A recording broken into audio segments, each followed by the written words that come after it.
ভারতের কয়েকটা রাজ্যের সাথে কয়েকটা বর্ডার আছে, যার মধ্যে সবচেয়ে গুরুত্বপূর্ণ ইস্টার্ন সাইডের বর্ডারের মধ্যে একটা সবচেয়ে মোস্ট ইম্পর্টেন্ট জিনিস হলো চিকেন লেক, যেটা নেপাল এবং বাংলাদেশের সীমান্তে অবস্থিত।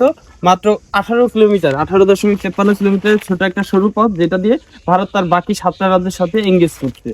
তো এই 18 কিলোমিটারের এই ছোট একটা অংশকে ভারতীয়রা শিলিগুড়ি করিডোর নামে চিনে। আর এইখান দিয়েই ভারত তার মানে নর্থের যেই 7টা প্রদেশ আছে নর্থ ইস্টের, তার সাথে যোগাযোগ রাখে।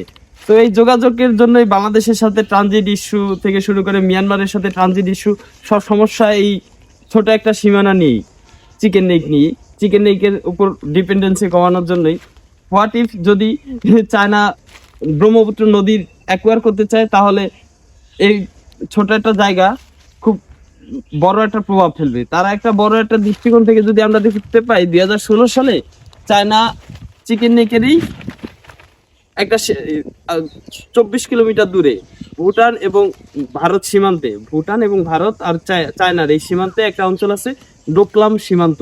এই ডোকলামে তারা সেনাবাহিনী বিল্ড আপ করে, নতুন নতুন গ্রাম প্রতিষ্ঠা করে, এবং গ্রাম প্রতিষ্ঠা করে সেখানে সেনাবাহিনীদের এই কর্মীদের সিভিল পোশাকে ওইখানে বসবাস করানো শুরু করে, যার কারণে চিকেন নেকের উপর অনেক বেশি প্রভাব বিস্তার করে।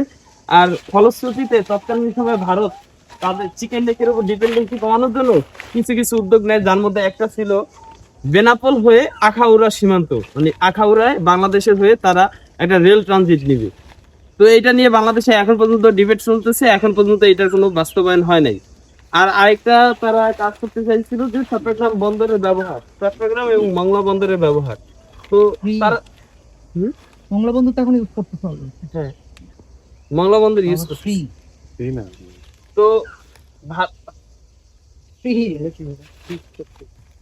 টাকা নামমাত্র টাকা।